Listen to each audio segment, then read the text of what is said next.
Yes, ma'am. So, social cognition is how we understand the behavior of others and our behavior also.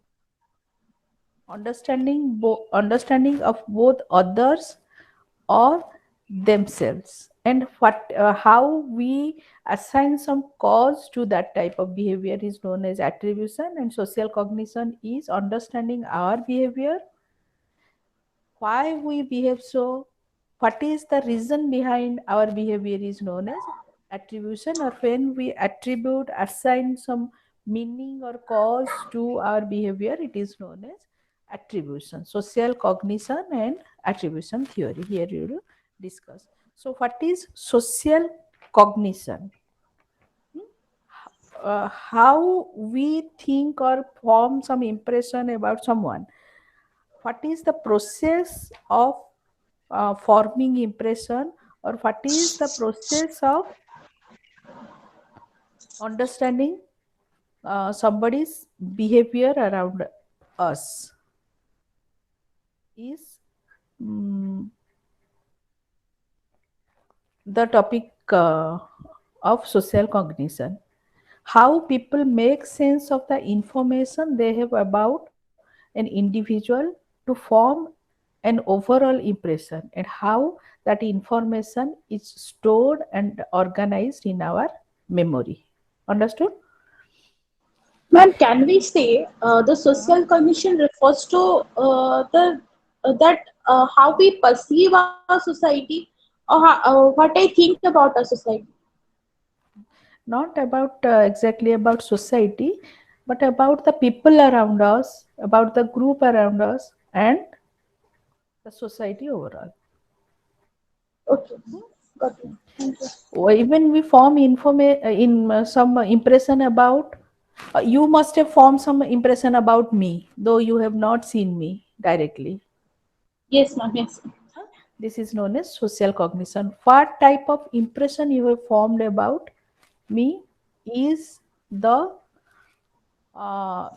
this comes under social cognition. Here we are making sense of the information we have about some individual, and using those information we form an overall impression about that person, and this information is stored in our memory Mm. after the information is organized, or this is stored in an organized manner in our memory, and we assign that level to the person.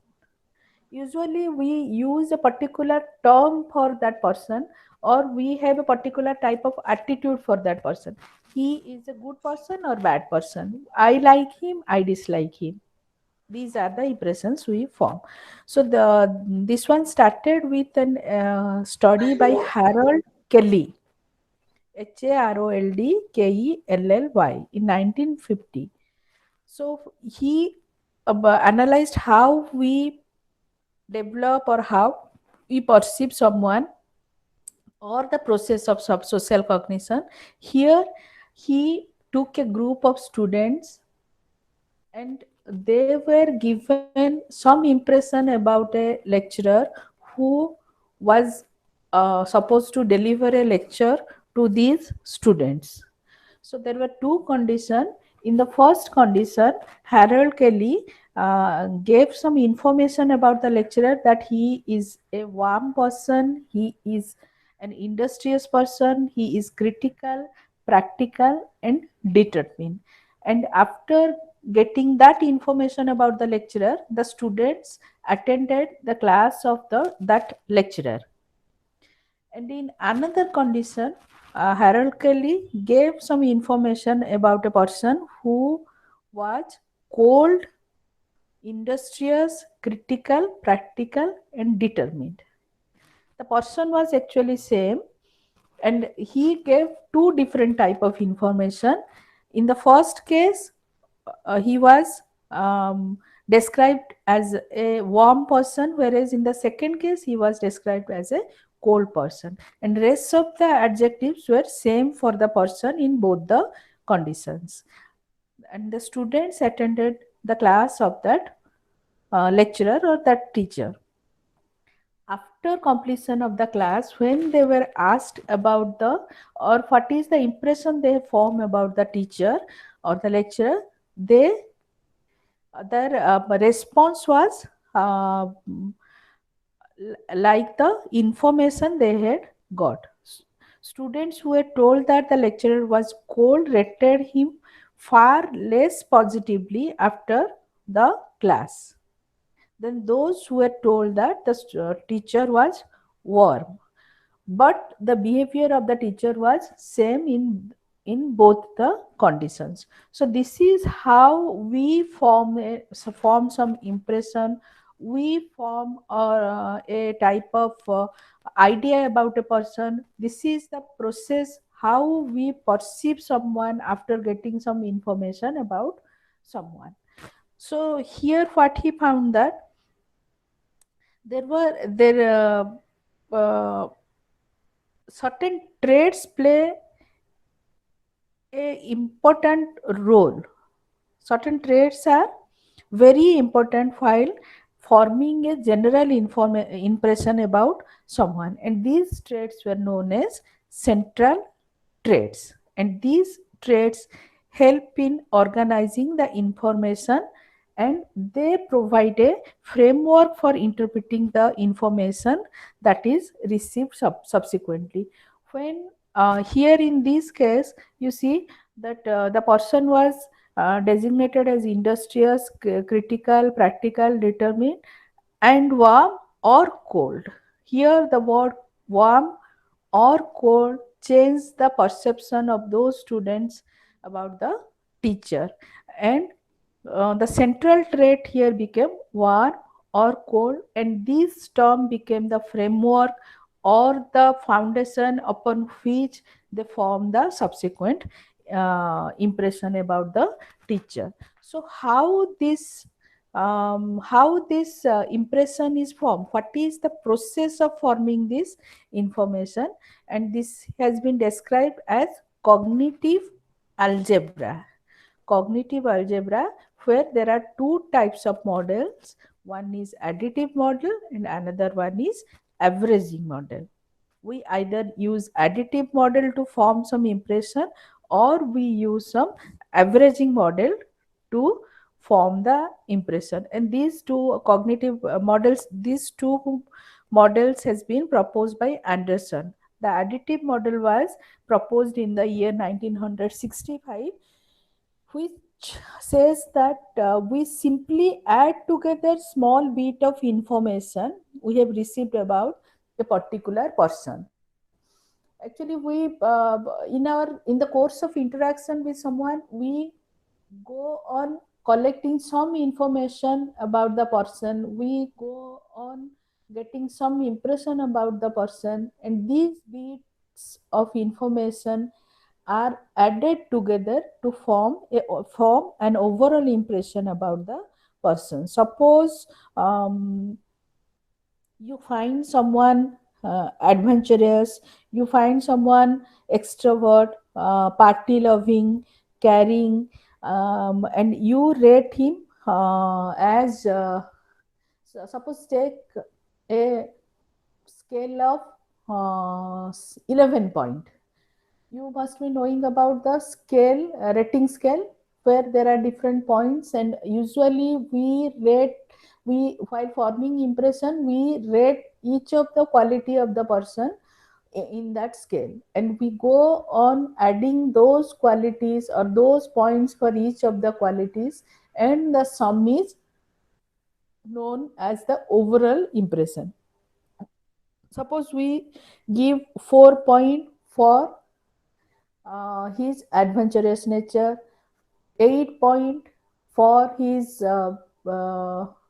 helping nature, uh, 7 point for his party loving nature, uh, 10 point for his humorous nature. We add on all those points and form some impression about that person. And when some new information is added to that particular type of trait, it will lead to more positive information.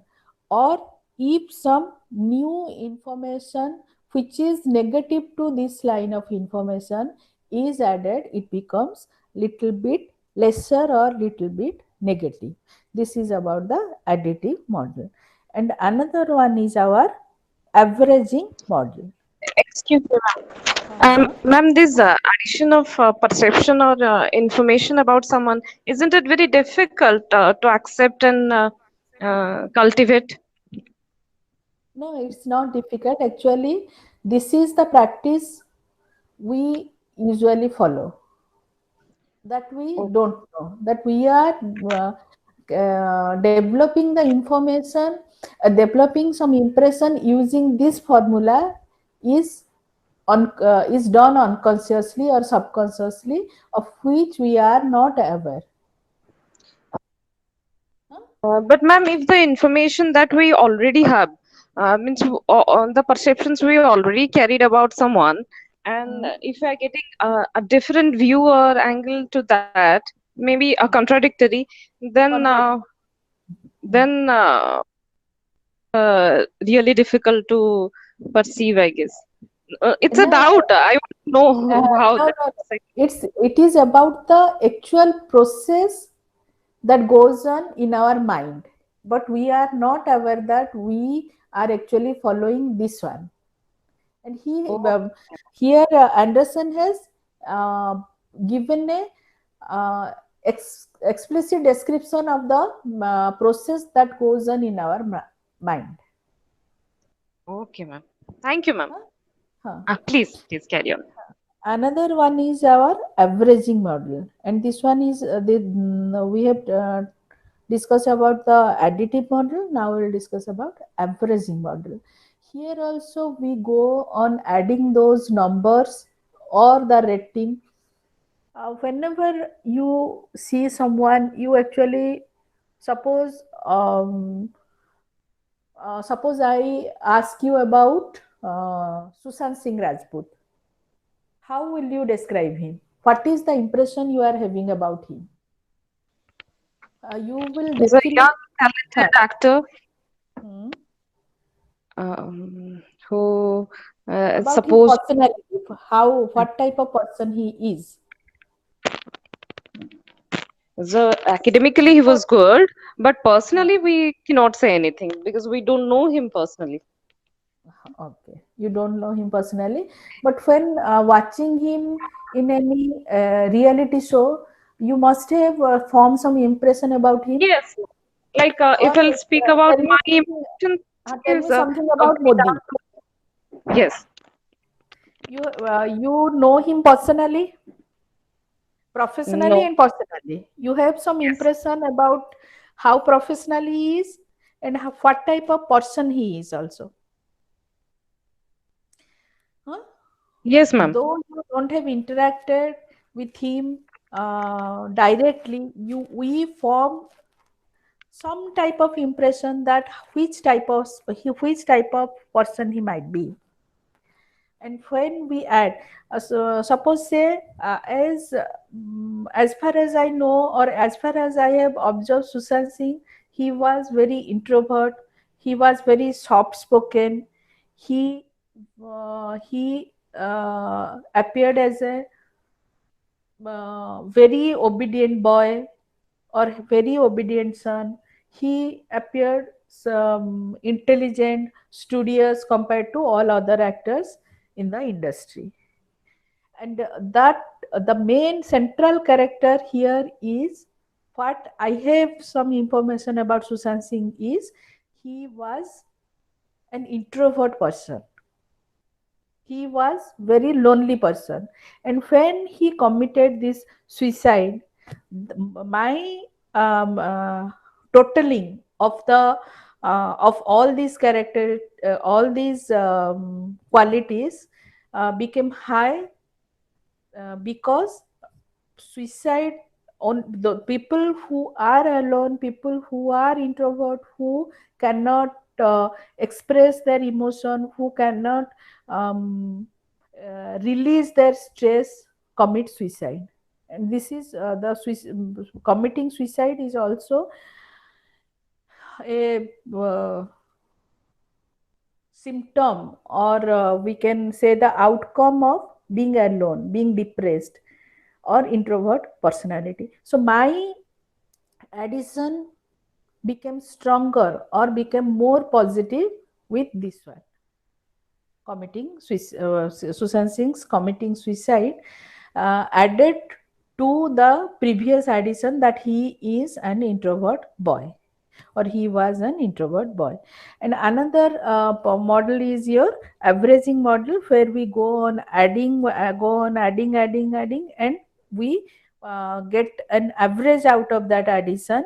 And if some new trait is added, then the addition will not be much affected. Or if some negative trait is added, the average will become low, and that will also not affect our overall impression as compared to the additive model. This is the difference, and often we use the averaging model, not the additive model. As Jyotirmoy ma'am said, uh, additive model appears to be more difficult, less practical compared to this averaging model. Then we will discuss how impression is formed. What is the process of formation of impression? And here we will discuss about a classic study of Lutyens, and where Lutyens gave the subject two paragraph description of a boy called Jim. In one paragraph, Jim was described as an extrovert, a happy-go-lucky, sporty boy, where all the activities were described in that term. And in another paragraph, he was described as an introvert boy, or lonely boy. And it was found that when the subjects were presented with the two paragraph, uh, but what happened? The condition of presentation was reversed. In the first condition, he was presented as a uh, introvert boy, and in the second condition, he was presented as an extrovert boy. And when the subject were asked to form an overall impression about that boy, the response showed a strong primacy effect. That means the paragraph they were presented at the first instance, or the initial exposure to the personality of Jim, was more stronger while forming impression about Jim. If they were described that Jim was an extrovert boy at the first instance, they are more likely to form an impression that Jim was an extrovert boy, or the vice versa. And here this is known as primacy effect. And even we also, when interacting with others or someone new, the first interaction lasts long, that we all know. The first impression we form about someone remains for ever, and it is bit difficult to change that first impression. And this is known as the primacy effect, or effect of primacy. And there is also recency effect, but some conditions should be there to form the recency effect. That means the later information is more powerful. Primacy effect means the first impression is more stronger, more powerful, whereas recency effect means the recent or the later information is more powerful than the earlier information. But some conditions should be there, like the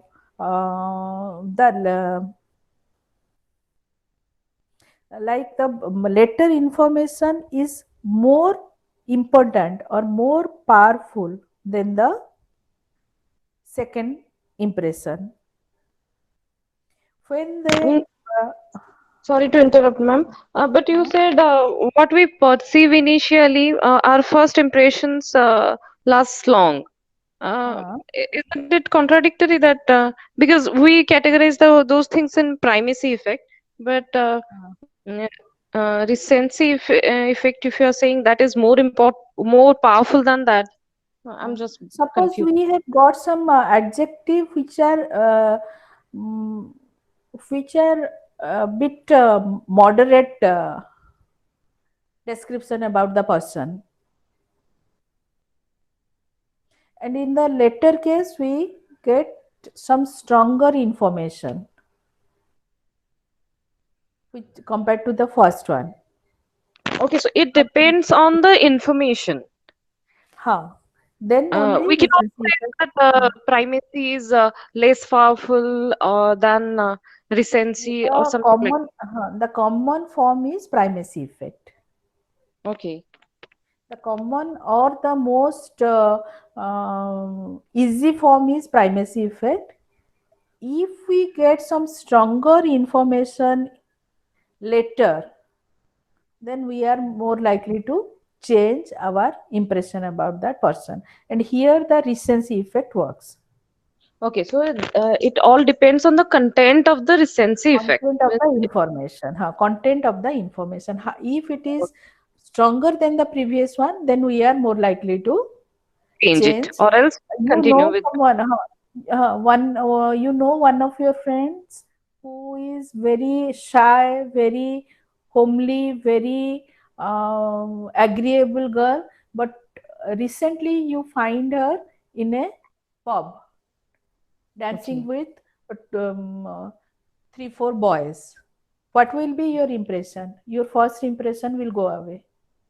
definitely. This is the Okay. difference. And now this one becomes more stronger. You have seen him dancing in a very short dress or in a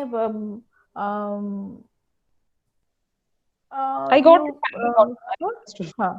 ma'am. I This is got what it.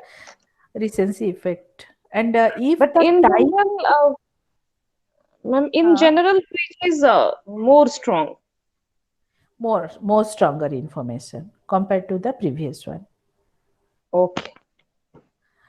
And second condition is the time gap. If there is a last time gap between the first impression or the first exposure and the present or recent exposure, so we are more likely to form the recent impression, or we are more likely to follow the recent information while forming the impression. Suppose you have seen me 20 years back. At that time I was very homely, I was very soft spoken, I was very loving, and now while interacting with me you find me very rough, rude, hard, and very arrogant type of lady. So the recent information will work, or here the effect of recency will dominate while forming your impression. And the third case is one where practice might improve the performance. This is mm, how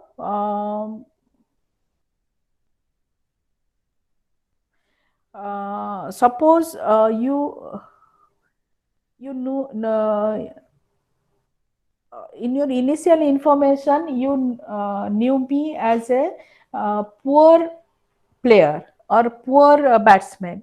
Now with practice I have become a good batsman.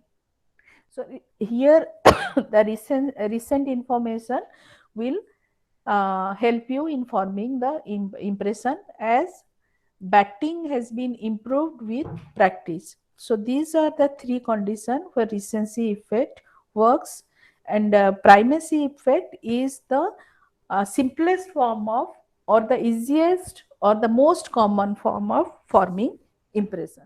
These are the two ways of forming impression. So while forming impression, we develop some type of schema.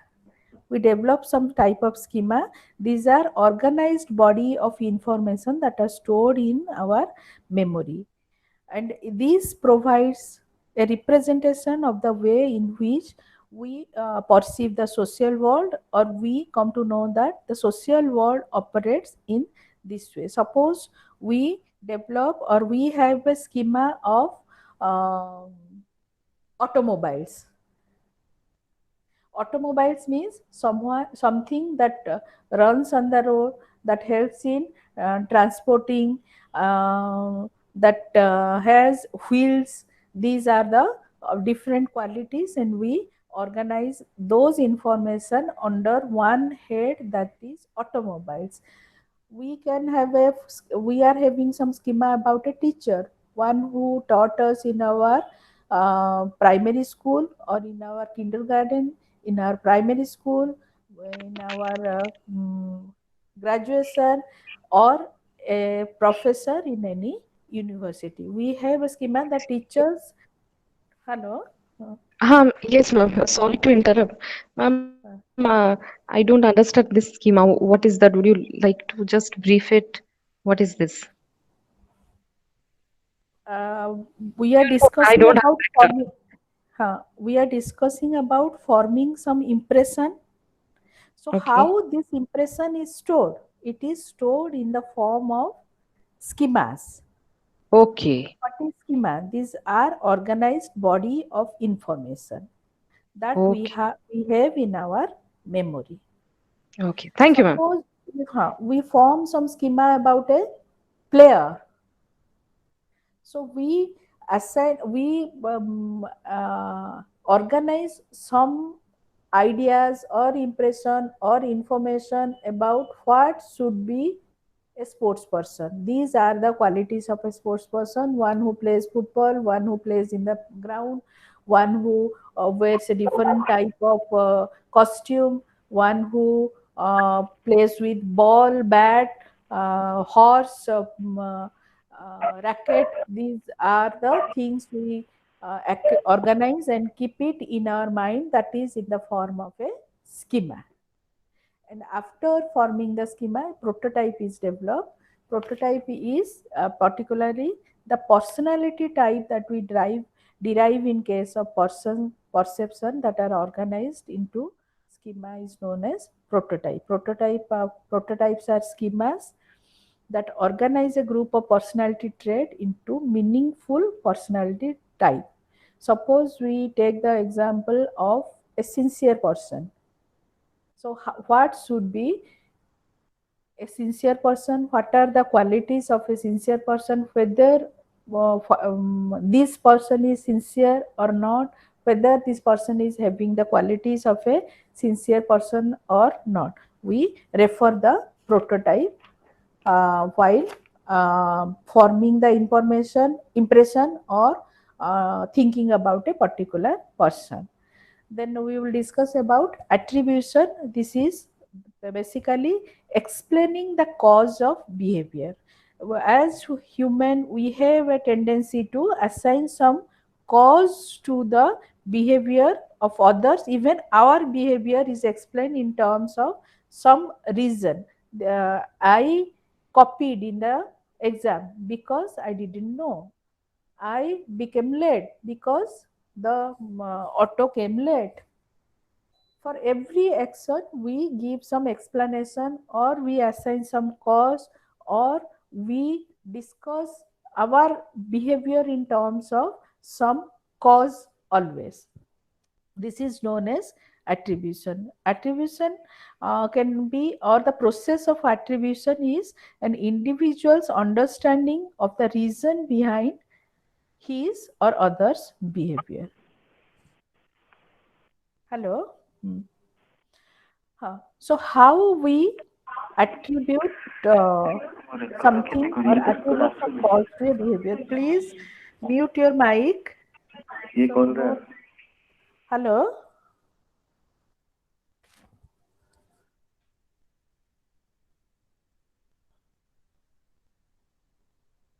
Hello. 749. Some number is there. Please mute your mic. Okay. So some what we discuss, how we attribute. Either attribution is situational or dispositional. Either we assign some external cause to our behavior or our personality, cause, or our own or internal cause. Internal cause is known as dispositional cause, and external cause is known as situational cause. Behavior will be attributed to some situational or external cause when the external cause is more likely, more prominent, more visible. I got late, or I entered to the class late because it was raining outside. If the external cause is more clear, more visible, then we assign the external cause. Or else, when it is less visible, less dominant, less clear, we have to, or we assign some inter. I am not very punctual, that's why I entered very late into the class. So these are the type of causation or explanation we give to our behavior. Then another one is how we attribute some cause, is by covariation principle. This says that when both the cause and effect are present, or when the effect is present, at the same time cause is also present, both these things covariate or are present at the same time, we give the cause, or we explain the first one as the cause, and the effect is because of the cause. If the cause is not present while the effect is present in the different conditions, then we cannot give the cause is the explanation of our behavior or effect of our behavior. So this is about your attribution, or how we give reason to or cause to our behavior. So what are the errors we commit while uh, attributing some cause to our behavior? The first error is our fundamental attribution error, and the another error is the halo effect, or the yeah, and one more error is positivity bias. So what is the fundamental attribution error? This is called fundamental because it is the most common type of error we commit. That's why it is known as fundamental attribution error. While rating others, we attribute the behavior as indicative of the stable trait disposition of that person. But while rating our behavior, we we often say that our behavior is affected by the situation or the outside conditions. Others' behavior is rated as his personality trait, or a stable trait, or a stable cause of the behavior, whereas our behavior is rated, or when we are the self rater, we rate ourselves, it is known as, we usually assign the cause of the cause is something situational, something outside influence is there on our behavior. This is the fundamental error we commit. And why we commit this type of error? While interacting with others, we say that that person is of that type because the focus is on that person and of for that particular period of time. The environment is in the periphery and the focus is on that individual. That's why we say that that person is of that type, or it is a stable trait disposition. Whereas while rating us, while evaluating us, we say that our behavior is because of environmental condition, as the environment is given more importance. Another one is your halo effect, that is what I said you, the primacy or the first impression lasts long, or the first impression we form about something is the permanent impression we are having about that person. Then positivity bias is we always try to look good in others. We actually know that we always try to find fault in others. That is not actually true. We always try to find good in others if we are assessing or evaluating a particular individual. But while evaluating a group, we always evaluate the group as negatively, though we have evaluated one of the individual of that group as good.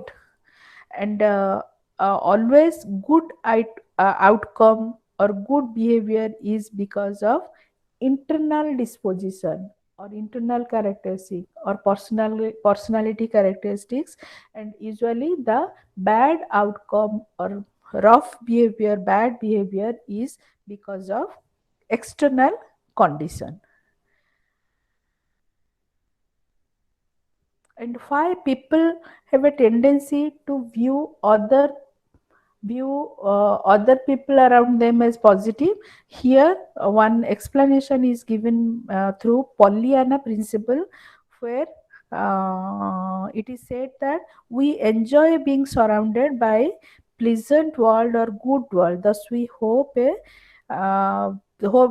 people around us are good. We always are interested to, or we have a tendency to be surrounded by good people, and we love to be among good people. That's why we evaluate others as good. Then another cause behind this evaluating others as good is we develop an extra degree of positive regard for individual who are being evaluated, and which actually doesn't shown by us while rating group of people, or even the group is made up of the people who as an individual was evaluated by us as positively. And we while evaluating an individual, we relax our evaluation standards. But while evaluating a group, we become more stricter and we evaluate them as bad. But as an individual, we have evaluated one of the group member as good. This is what about your attribution process. And there are some other points in your book about attribution theory and how it is applicable in education. And but we cannot go, or we cannot discuss all these things in detail. We have to shift to another topic. Uh, Another topic, that is your pro-social behavior. Let us discuss about pro-social behavior. Do you have any idea about pro-social behavior? What is social behavior? What is pro-social behavior? Hmm? Have you heard about? Social behavior refers to that uh,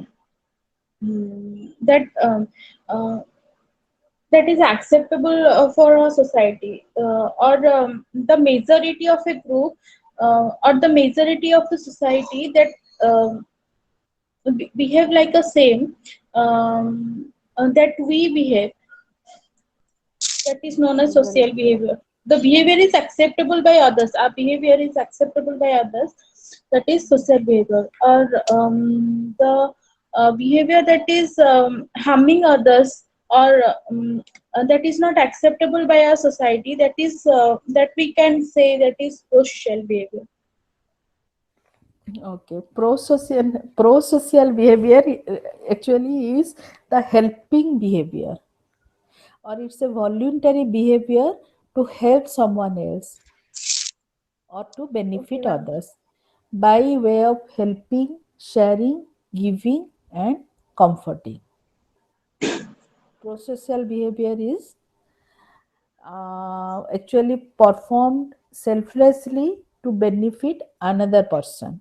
This is known as pro-social behavior. Ma'am, I think I developed a wrong schema about that. You have some, you are having the opposite idea of pro-social behavior. Yeah. Uh, Pro always refers to positivity, positive, being positive, not negative. Okay, Anti ma'am. is negative. Oh, okay, Pro ma'am. is for, favorable. So when we show some type of helping behavior, we benefit other, we help other, it is known as pro-social behavior. So some research studies or historical aspect, how this concept has developed.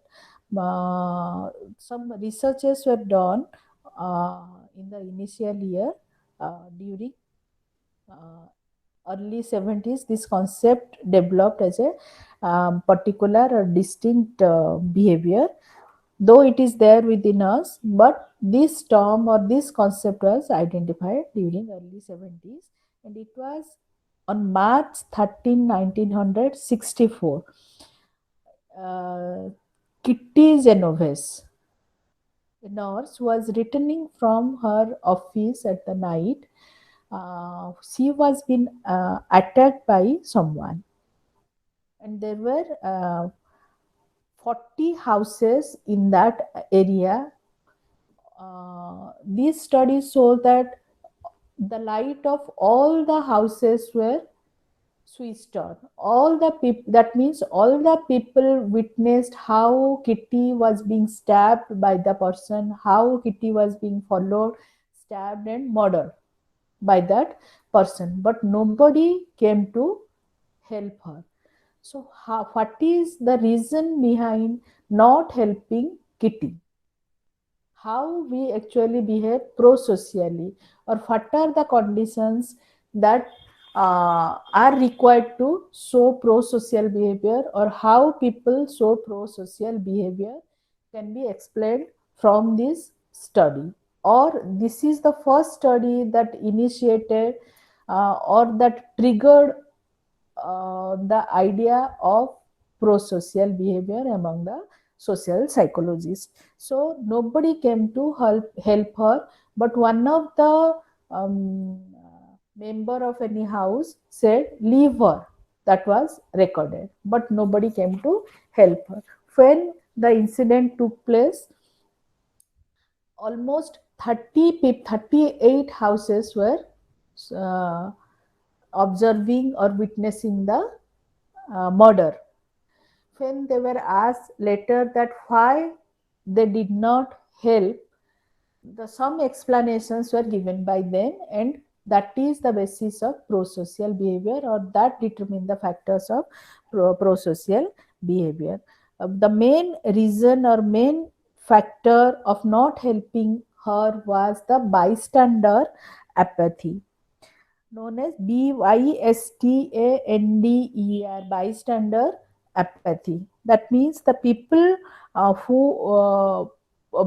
other people were not coming to rescue her. Other people were not helping her. That's why they thought that they also need not come for her rescue. And when others are present, or with increase in the number of bystander or people around us, we are less likely to come forward to help someone. That is because of diffusion of responsibility. The responsibility is diffused among all the bystanders. Bystanders means those other people who are present in the incident are known as bystander. So these people thought that he will help, she will help. Rest of the 37 household will come to her rescue. But nobody came, thinking that she will come, he will come. This is known as bystanders apathy, not being sympathetic, or not being feeling responsible to help the person or help the victim.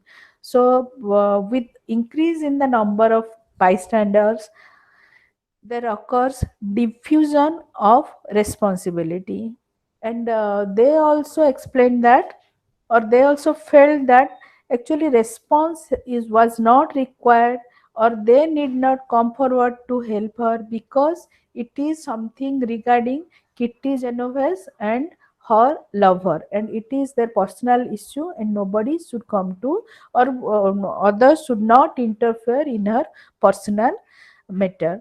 And another cause was, as explained by the bystanders or the people around her, was the situation was ambiguous. They were not clear about how to help her or what to do in that situation. So they said they did not come forward to help her. This gives some insight into the pro-social behavior of human being. So how do we show pro-social behavior in emergency situation? First, we notice the emergency, and then we have to interpret the emergency as emergency.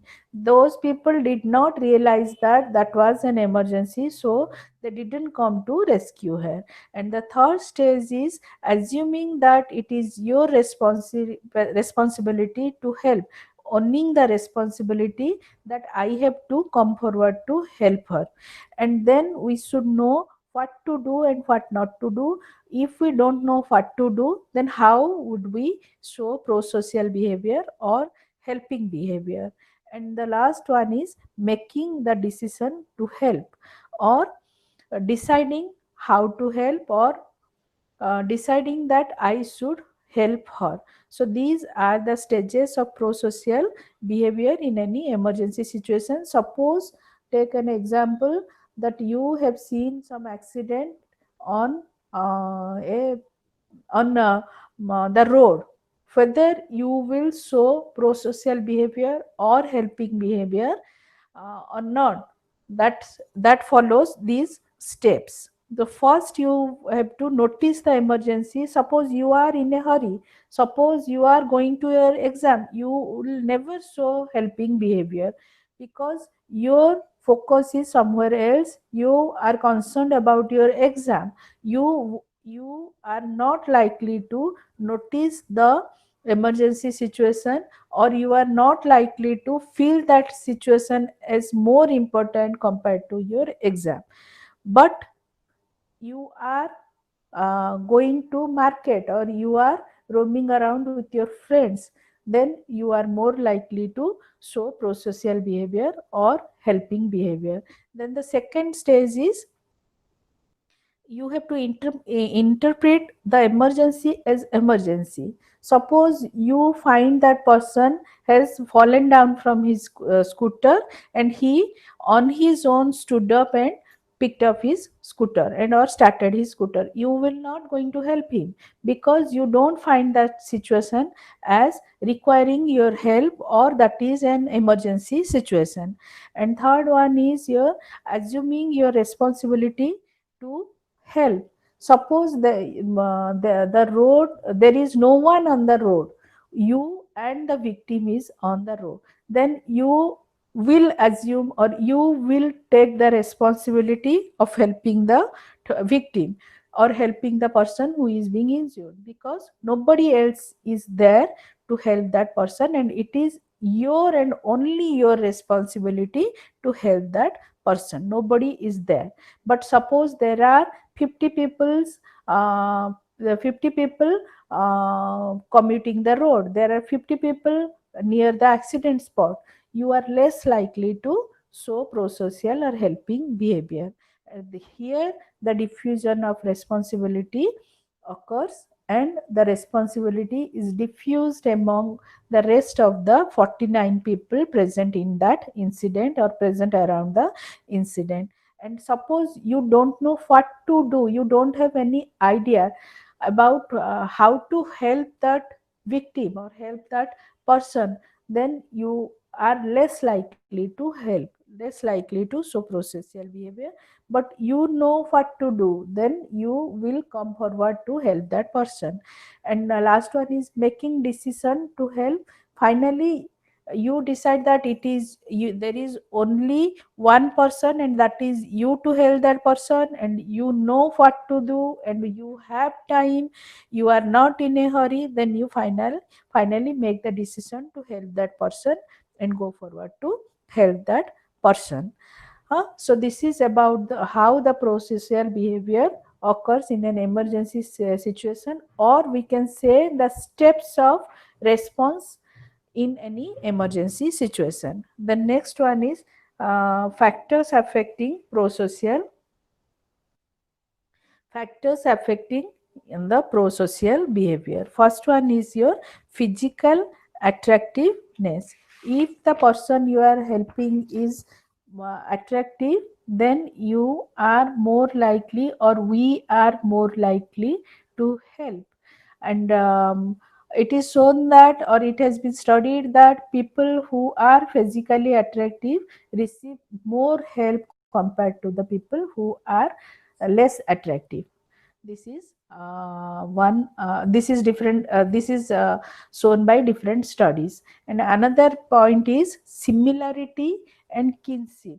We are more likely to help people who are similar to us, or who are related to us, whom we feel as the member of in group, whom we have some relationship of reciprocity, whom we feel that they are like us, compared to people who are not like us. And another one is religiosity. Another concept is religiosity. And according to religiosity,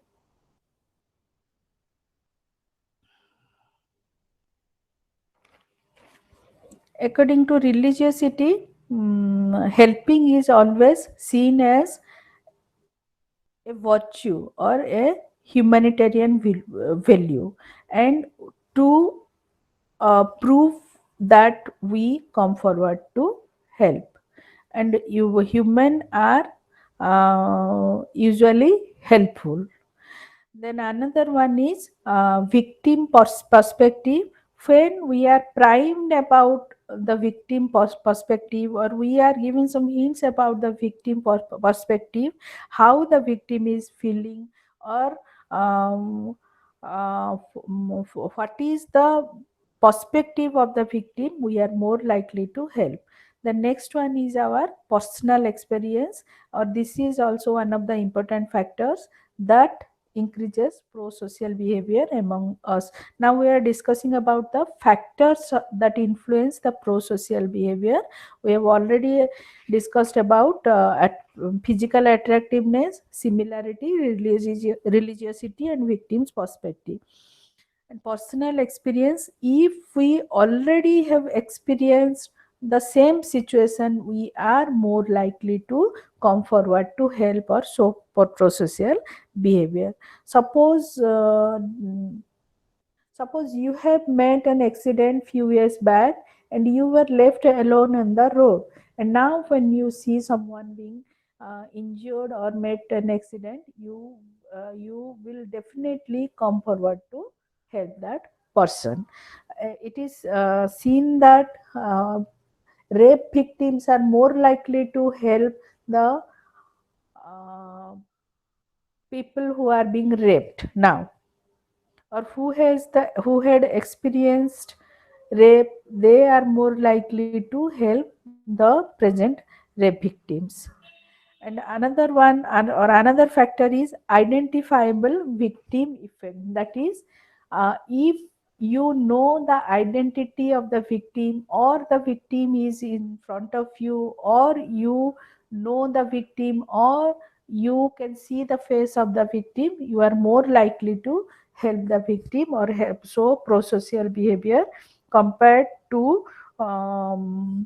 someone whom you don't know, you don't have any idea about that person. And another factor is victim's responsibility. How deserving is the victim, also influence your pro-social behavior. And suppose you concept is there, bhekko thile bhikko mile. If you make the impression, or if I feel that you deserve my help, then only I will help you, or else I will never help you. So that is why the people or the physically handicapped people, they get more help. The disabled people, they get more help compared to a healthy unemployed, healthy poor beggar. Hmm? Then next one is your gender. Female are more likely to get more help, and even female show more pro-social behavior compared to male. Female victims get more help, female also help more help. And another factor is the age of the helper, or one who helps. Older adolescent male placed less importance on pro-social behavior. In a study, it was found that 13, 15 and 17 years of people were taken. The age group consisted of 13 or under 13 children, 15 years children and 17 years children.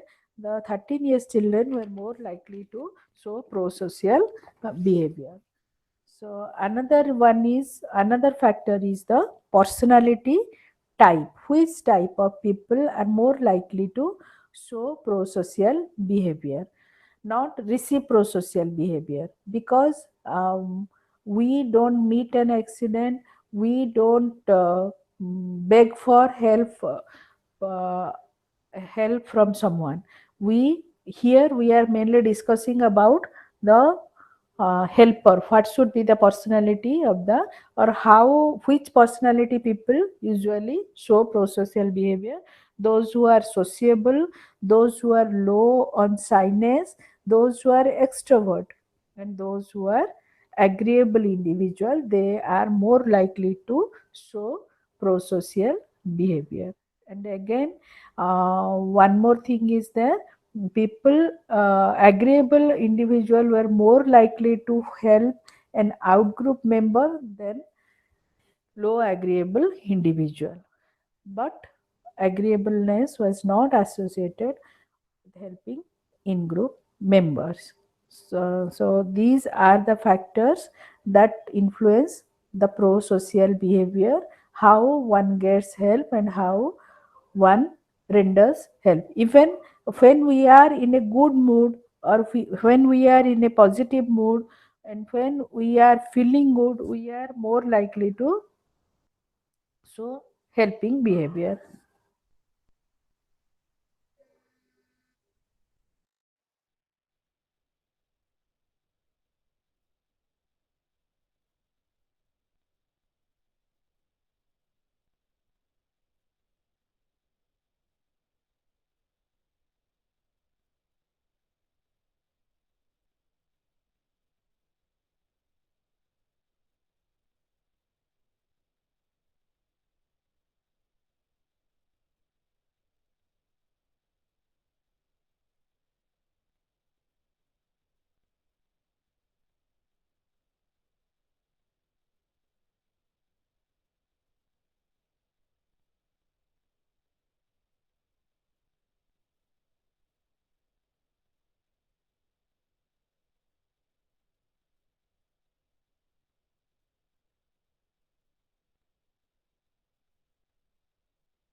Hello, Fran.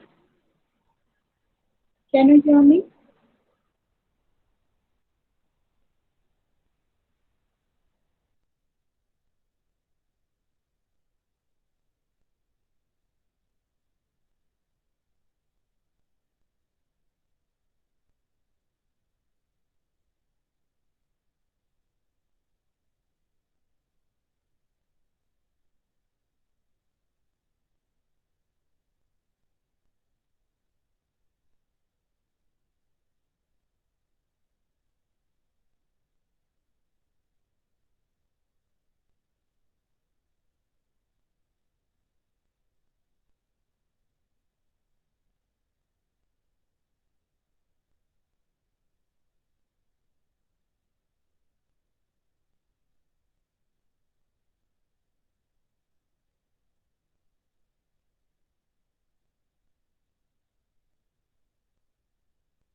Hello, Hello, hello. Yes, ma'am. ma'am. Yes, ma'am. We are waiting Uh, for you only. I got an important call, that's why. I was guessing the same. Okay. Okay. Then next is what are the theories behind this prosocial behavior? Because there are some theoretical explanation about everything, and what are the theories that operate this prosocial behavior in an individual? First is social learning theory. One who is from psychology, she must be knowing about social learning theory. That social learning theory explains that we learn everything by observing others around us or through our own experience. Similarly, we learn the prosocial behavior from our elders, from our friends, and people around us. And this social learning theory was being proposed by Albert Bandura, and this is also known as but vicarious learning, social learning, or observational learning. And through observation, we learn this one. And another one is motivation perspective. Some behavior is shown only with altruistic motivation, that is only helping without getting any return from it, and some prosocial behavior is shown with egoistic motivation, that is I will help someone, and in that way I will get some benefit. For example, if I donate some money to some institution, to some orphanage, I will get some tax benefit. And here some um, egoistic motive is there. I will help the orphanage and I will also get some benefit out of it. But altruistic motivation or prosocial behavior with altruistic motivation doesn't expect anything. Here only giving help is there, no return or no expectation is there. One more is social identity theory, one more is biological perspective. Biological perspective says that we are genetically tu- tuned to help, and it is from studies it has been observed that monozygotic twins, they show more prosocial behavior, or if one of the pair is showing prosocial behavior, the another pair is also like more likely to show prosocial behavior, and the vice versa. And in dizygotic twins, uh, where there is a sharing of 50% of the genes, less correlation is shown in case of both the child. And another theoretical concept or theory behind showing prosocial behavior is negative state relief.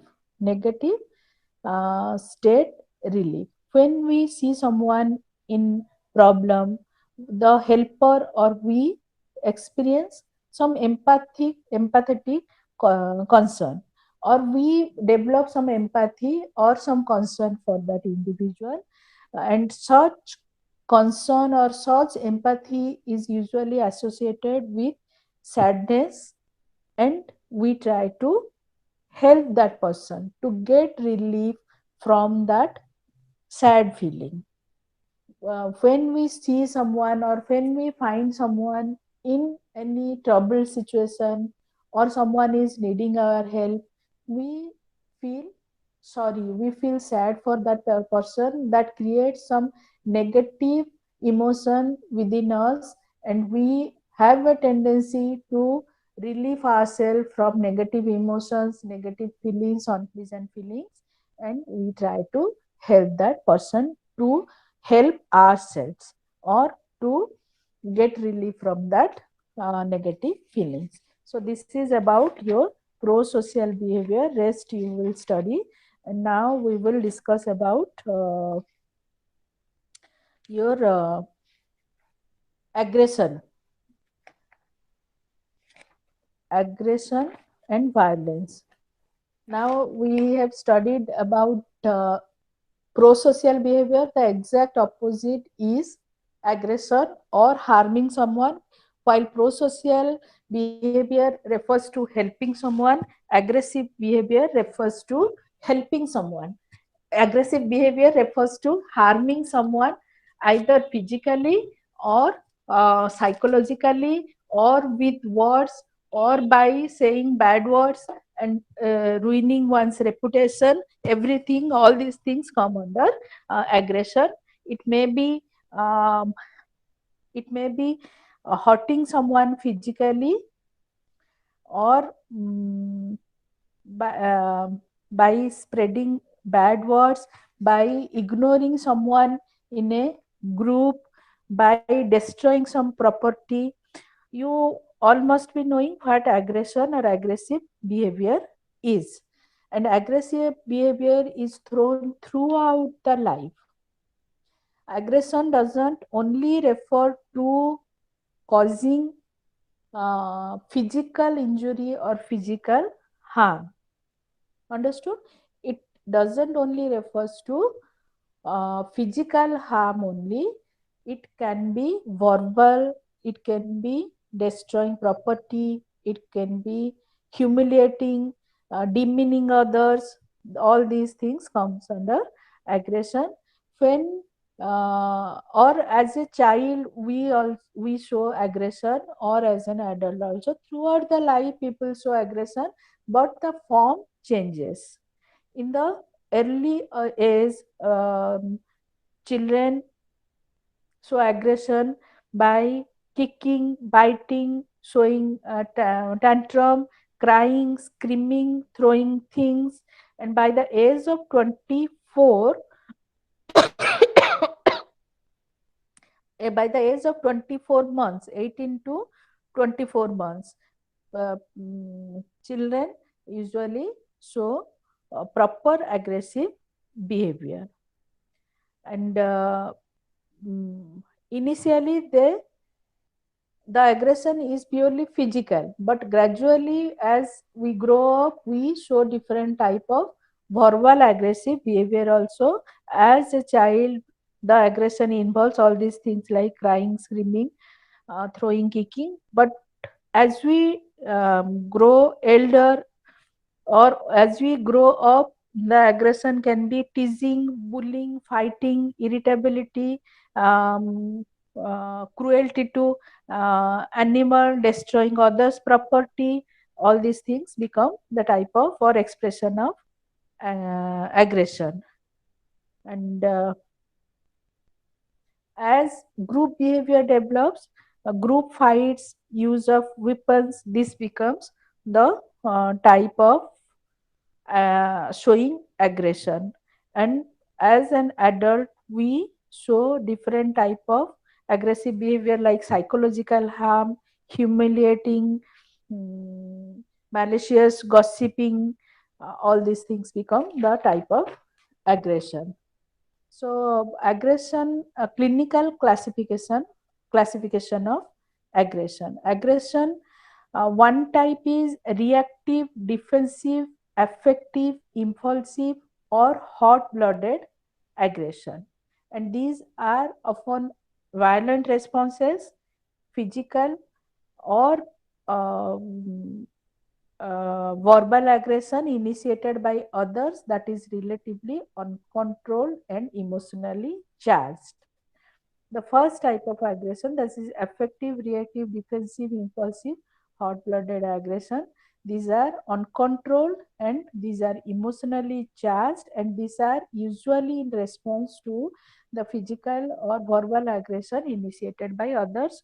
On our own, we don't show this type of aggression. These are usually reactive and this is initiated by others. And the another form of aggression is referred to as predatory, instrumental, proactive, or cold-blooded.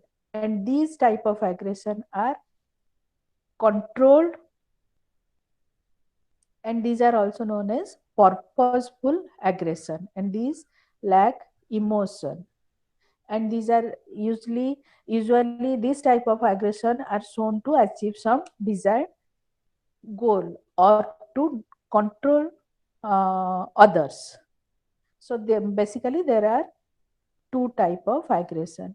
So one another classification of aggression is instrumental and hostile aggression. Hostile aggression is intended to induce harm or injury upon the victim, whereas instrumental aggression is done to get some positive reward or get some pleasure from that aggression.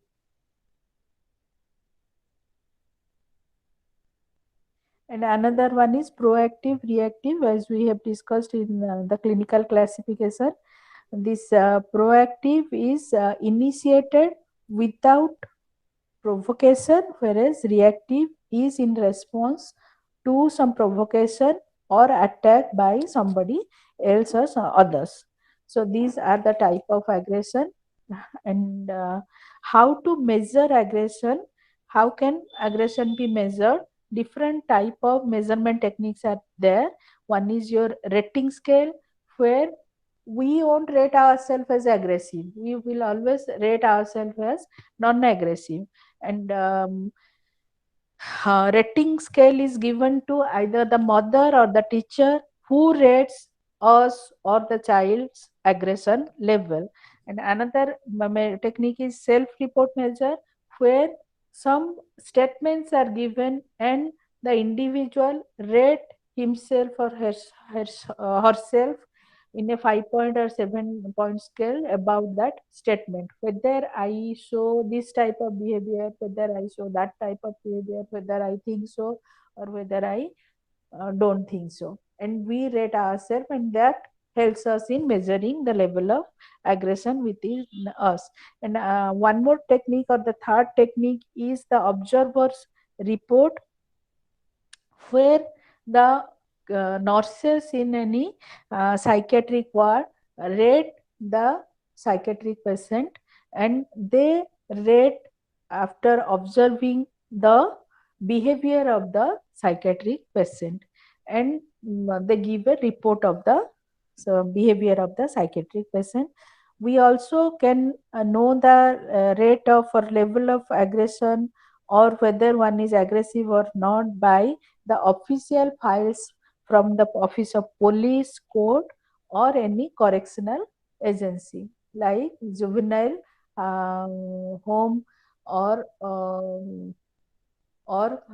correction homes. Then another one is your psychopathy checklist device. This is basically used to measure the aggressive traits of any psychopathic personality. This helps us if someone is having some type of mental health issue regarding this aggressive behavior. He can be rated or JAWS is using this type of psychopathy checklist revised. Then what are the causes of aggressive behavior? There are different causes. One is your biological cause.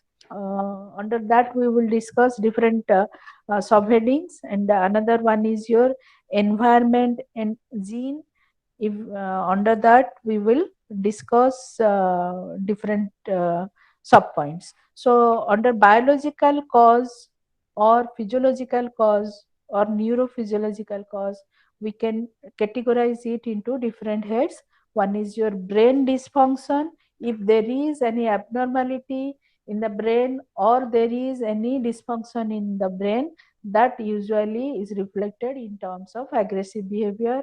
Even the different neurotransmitters, the psychology girl must be knowing how neurotransmitter regulate our behavior, and non-psychology madam can check or Google how neurotransmitters regulate our behavior. So different neurotransmitters also regulate our aggressive behavior. The testosterone, the serotonin, even our nutritional deficiency influence our aggressive behavior. Now about the brain dysfunction, when there is poor brain functioning, we are likely to show aggressive behavior. Basically, the poor functioning of the frontal temporal region of the brain leads to violent behavior among the offenders. Then, when there is excessively slow EEG waves in the brain, that also is an indication of aggressive behavior, or we can say that aggressive people show excessively slow EEG waves. Even it is found that there is reduced glucose metabolism in the prefrontal region of the brain of the aggressive people. So these are the brain dysfunctions. And another second point is our testosterone. High level of testosterone is always correlated with aggressive behavior, and these sex hormones play important role in shaping our aggressive behavior. One among these is testosterone, and higher level of testosterone is related to aggressive behavior. Even in case of females, they are found to be more, they are found to commit more crimes around their menstrual phase when progesterone level is very low, while aggression is reduced during the time of ovulation when the estrogen and progesterone levels are high. So higher level of progesterone and estrogens, so lower level of aggressive behavior, whereas lower level of progesterone is related to aggressive behavior. That's why weightlifters who take steroid become more aggressive and hostile. You must have come across the news that the weightlifters, the boxers, the people in sports, they take some type of steroid to increase aggressiveness in their personality or in their behavior. Then another neurotransmitter is serotonin, and aggressors are more likely to have lower level of serotonin. Lower the level of serotonin, higher the level of aggression. Or serotonin works as a suppressor of aggression. Even nutritional deficiency is associated with aggression. Iron deficiency, zinc deficiency is found among people showing aggressive behavior. Even in animals also it is found that lower level of iron and zinc is more likely to show aggressive behavior. Then come to our environment and gene. Environment here mainly refers to the home environment or the parent child relation or interaction in any family. Give me 2 minutes break.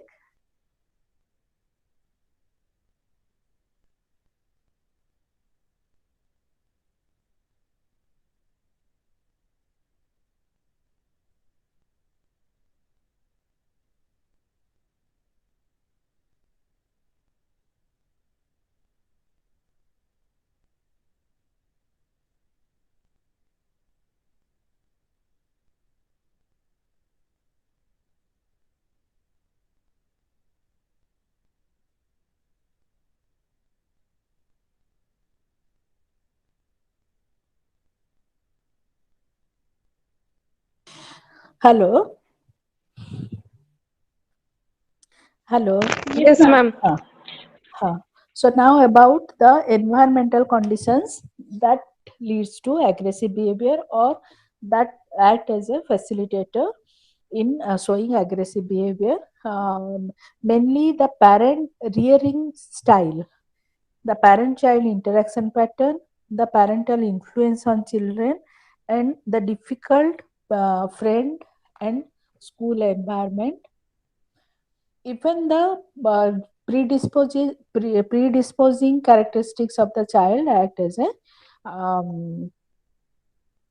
facilitator in developing aggressive behavior.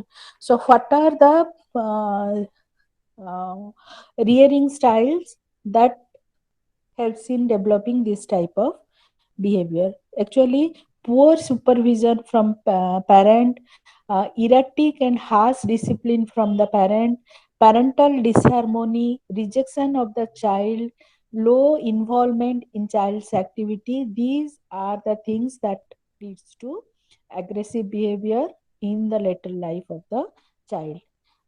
When the parent child interaction is not good, parents don't give much time to their children, parents don't control the aggressive behavior of their children when they are child, when the parents don't deal properly with the aggressive behavior of the children during their childhood, the child is more likely to uh, strengthen that behavior and show those behavior in his later life. And the children uh, who faces the children who face difficulty as a child, or who face difficulty while interacting with their peer group, with their friends in the school, they have developed or they have accumulated some frustration that is expressed in term of aggression in their later life.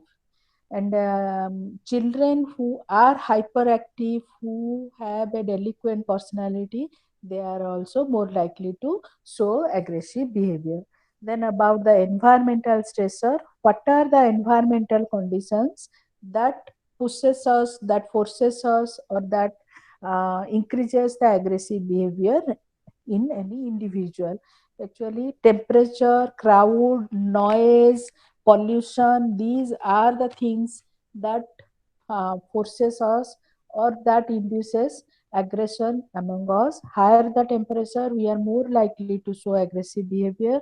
Higher the crowd, more the aggression. You must have seen that people who are living in bastis, who are living in a congested area where there is scarcity of the resources, where personal space is hampered, where opportunity is less, where there is more competition, aggression is found more in those areas. And people, you must have seen them quarreling in the evening. The day goes smoothly, and in the evening, when all of the people come from or return from their work, and there is scarcity of all these things, they start quarreling. So the crowding is also one of the important cause of causing aggression among us. Even unwanted sounds or noise is unwanted sound, and that also create irritation among us. and we are more likely to show aggressive behavior. You must have seen when there is traffic congestion, people are more likely to start quarreling over a minor issue when compared to the area where traffic is smooth or normal. So noise is also one of the causes of aggression. Then another one, the next topic of discussion is theories of aggression. Under this, we will discuss psychodynamic theory, frustration aggression theory, social learning theory, script theory, excitation theory. It is all there in your book. Simply, I am discussing or explaining those things to you. So, what is psychodynamic theory? You must be knowing Freud, and he said that there are two important instincts within an individual. One is the life instinct, that is known as eros, and the death instinct, that is thanatos. And the conflict between life and death instinct results in self destructive tendencies, which lead to aggressive behavior. So, this struggle between life and death instinct creates a tension within our unconscious mind which needs to be released either through suitable or acceptable manner like sublimation and displacement, or they are expressed or released through difficult manners or unacceptable manners, and they results in outburst of uncontrollable aggression. And Freud's this theory is also known as hydraulic model of aggression. Then another one is frustration aggression theory, and this is while Freud's theory was known as psychodynamic theory, and this is one approach of psychology. The behavioral approach is explained, or the behaviorist approached this aggression concept through frustration aggression theory. And according to this frustration, aggression is a learned response to frustration. Frustration occurs when individual is exposed to external stimulus that cause discomfort and anger within us. External stimulus, for example, when we are in traffic congestion, when we are fighting for a ticket in the film hall, when we fail to achieve our goal, that results in frustration, and a cumulative or additive frustration leads to show aggressive behavior, or the response of this accumulated frustration is our aggression. Then comes our social learning theory. As we have discussed it under pro-social behavior, we learn frustration through observational learning by observing others in our society and around us. Another theory is script theory. In the mass media, we learn aggressive scripts, and scripts mainly refers to the situation, and these guides our behavior. So, by learning it from mass media, when we are exposed to that type of situation, we are more likely to act aggressively, as we have learned from the mass media. And the excitation transfer theory, this has been developed by Gilman, and this theory states that physiological arousal dissipates slowly.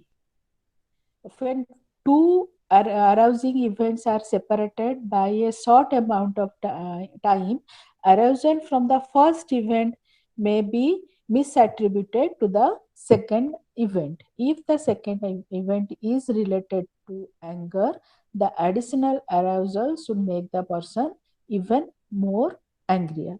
So these are the theories of aggression. Some more theories are also given here.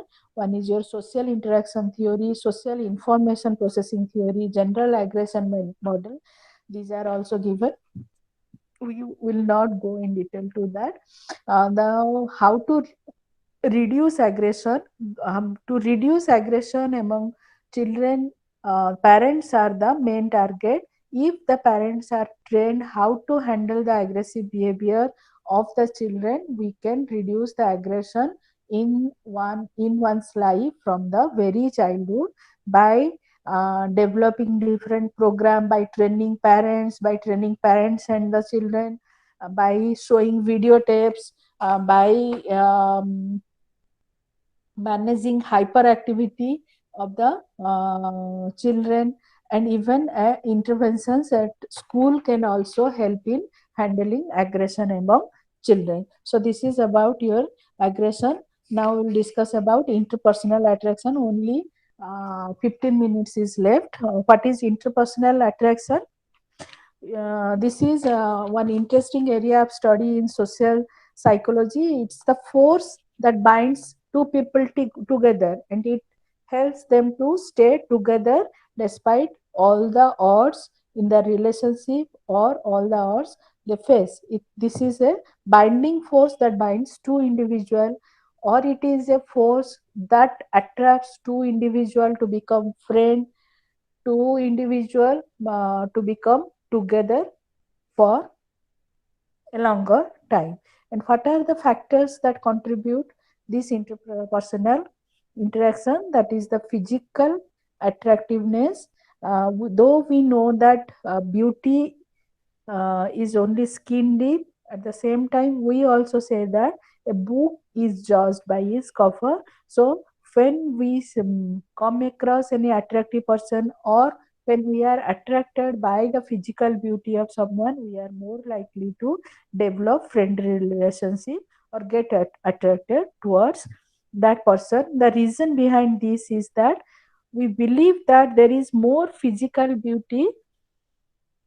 We believe that there is more than the physical beauty that we can see, and these people are assumed that certain internal qualities within them, like the kindness, loving, outgoing, helping, caring, these qualities they are having within themselves.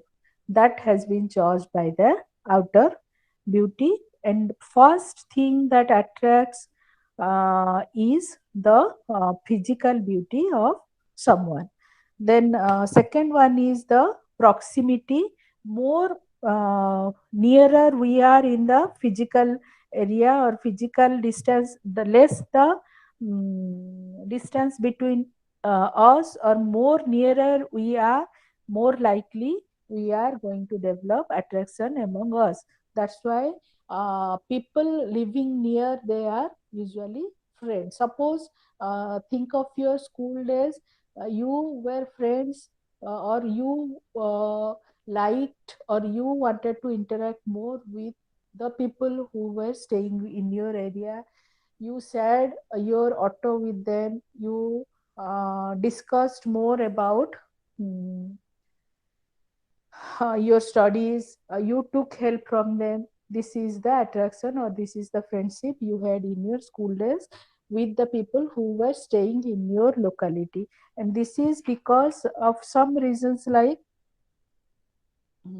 you have more information about them, you know their likes, dislikes, you have expectation from them, and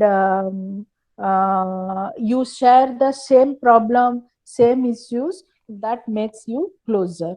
Then another one is your similarity. We have discussed physical attractiveness, proximity, then similarity. If we are similar in our look, in our attitude, in our behavior, in our class, in our age, we are more likely to get attracted. Then similarity is influenced, or similarity in our physical appearance, our attitude, social, cultural background.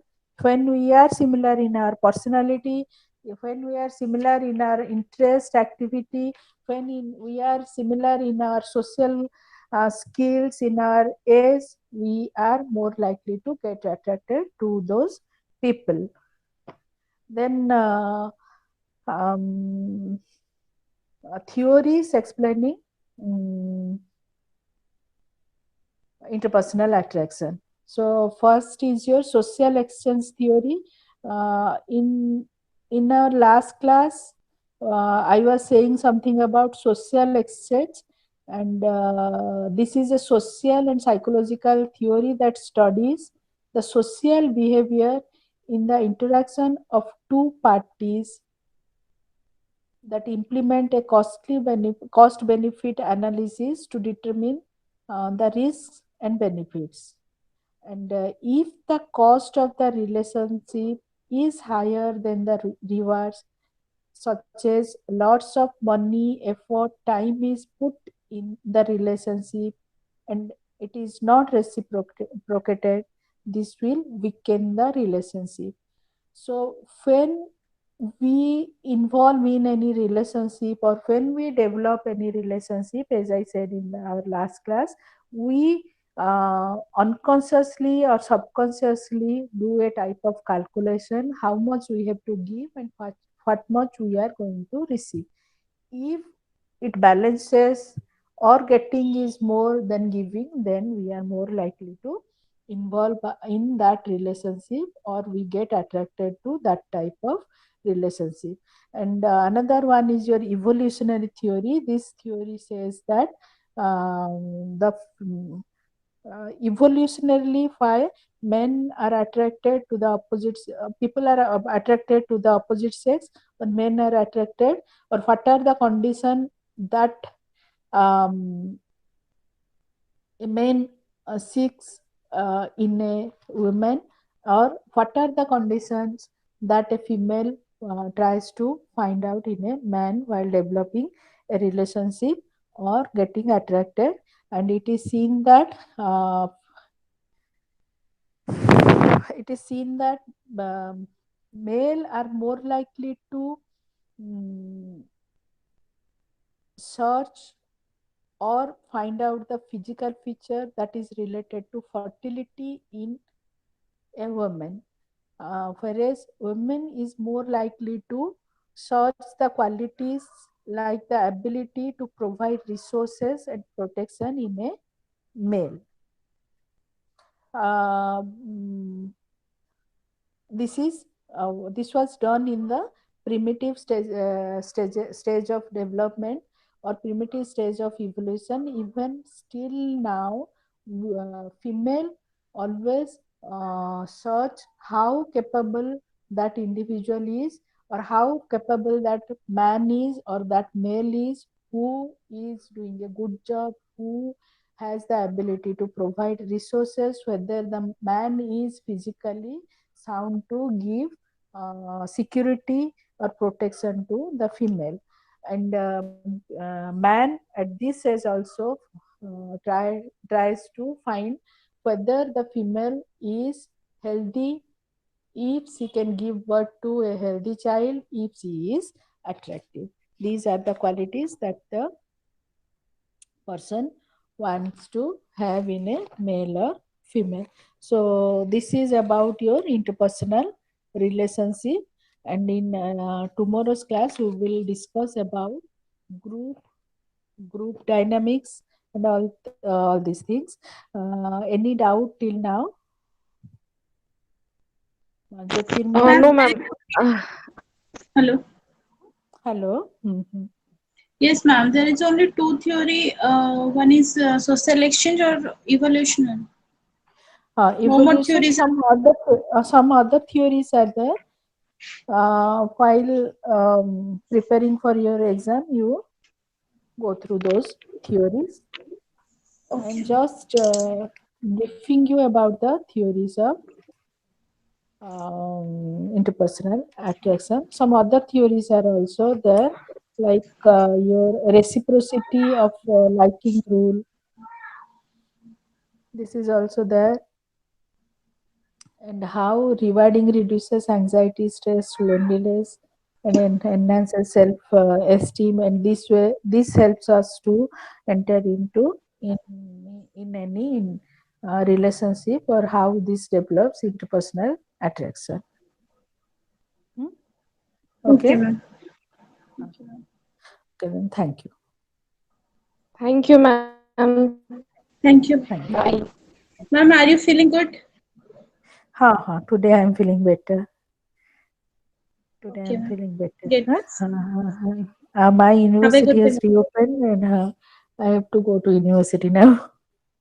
Okay, Yeah. ma'am. Okay, ma'am. Uh, Have a good uh, day, ma'am. uh, Thank you. Thank you.